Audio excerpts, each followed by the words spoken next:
Good morning. আজকের জলখাবারে রনকে ডিম পাউরুটি করে দিয়েছিলাম। আর আমাদের জলখাবারে আছে শাশুড়ি মায়ের হাতের পাটিসাপটা। দীপ আজকে অফিস যাবে না বলেছে, বাড়িতেই থাকবে। তাই ভাবতে ভাবতে রান্নাঘরে এলাম যে কি রান্না করা যায়। বীভৎস ঠান্ডা আজকে সকাল থেকে, মানে কনকনে যাকে বলে। এক ফোঁটা সূর্যের আলো নেই চারিদিকে। তাই আজকের জন্য খিচুড়ির থেকে বেস্ট আর কিছু হতেই পারে না। আপাতত আমার ফ্রিজে আলু, ফুলকপি, মটরশুঁটি ছিল। আমাদের বাড়ি হলে এতক্ষণে শিম, গাজর আরও কী কী যে সব সবজি এর মধ্যে ঢুকে যেত, তা আমরা ধরতেও পারতাম না। কারণ খিচুড়িতে তো সব মিশে যায়, কিছু বোঝাই যায় না। সবজিগুলো ভেজে খিচুড়িতে দিয়ে দিলাম। চাল ডালও প্রায় সেদ্ধ হয়ে গেছে। এরপরে ওই একটু আদা জিরে বাটার মশলা করে দিয়ে দিলাম খিচুড়ির মধ্যে। ব্যাস, খিচুড়ি রেডি। ভাজাভুজি ছাড়া তো খিচুড়ি খাওয়াই যায় না। অন্যদিন হলে পাঁপড় বা ডিম ভাজি, আজকে মনে হলো নিরামিষই খাই।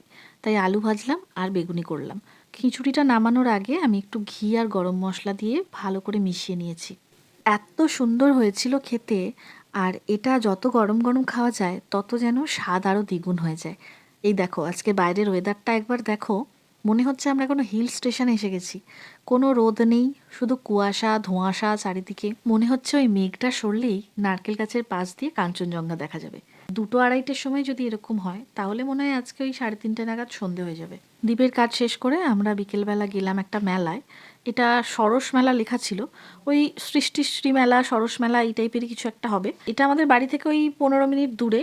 নিউটাও নেই, কিন্তু একদম কাছে নয়। তো সেখানে পূর্ব বর্ধমান লেখা ছিল বলে আমি আবার ছুটে ছুটে সেখানে চলে গেলাম। এখানে বিভিন্ন জায়গার নাম করে স্টল ছিল, মানে রাজস্থান, ভুবনেশ্বর, আরও মানে প্রচুর জায়গার নাম করে করে কিন্তু স্টল ছিল। এখানে রাজস্থানী স্টল থেকে আমি দুটো বিছানার চাদর কিনেছি, অপূর্ব সুন্দর এবং কোয়ালিটিও ভীষণ ভালো, কিং সাইজ বেডের জন্য। তো এটা আমি পরে তোমাদের কোনো ভ্লগে একটা দেখাবো। মেলা থেকে ফিরে আমরা সবাই একটা করে রোল খেয়েছি।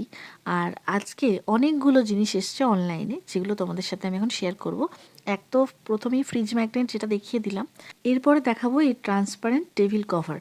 এই যে আমরা একটা কটনের টেবিল ক্লথ কিনেছি, যেটাতে কিছু পড়লে তো দাগ হয়েই যাবে এবং সেটা বারবার কাচলে নষ্ট হয়ে যাবে, সে কারণে এটার উপরে একটা ট্রান্সপারেন্ট কভার লাগালাম, যেটাতে জল পড়লেও ভিজবে না, কোনো রকম তেল মশলা সব কিছুই পরিষ্কার করা যাবে। তারপরে এসছে এই ট্রেটা। এত সুন্দর, এত ভালো লেগেছে আমার এই ট্রেটা। এগুলো কিন্তু ভীষণই কম দাম, এবং আমি পরে একটা ভিডিও বানাবো যেখানে এই সমস্ত কিছুর লিঙ্ক এবং দাম দিয়ে আমি আপলোড করে দেবো। এরপর এসছে এই ছোট্ট মতো জারটা, সেরামিকের জার। এটাতে আচার রাখার জন্য দীপ সেদিন মেলা থেকে আচার কিনে এনেছে, এবং সেটা দেখি আমার হঠাৎ মাথায় এলো যে আচার তো নর্মাল কোনো কৌটোয় রাখবো না, এরকম একটা জারে রাখলে দেখতেও সুন্দর লাগবে। সাথে আবার একটা ছোট্ট মতো চামচও দিয়েছে। চলো, আজকের ব্লগটা এখানেই শেষ করব। তোমরা সবাই ভালো থেকো, সুস্থ থেকো। আপাতত ট্রে আর জারটাকে এইভাবে সাজিয়ে রাখলাম। চলো, গুড নাইট।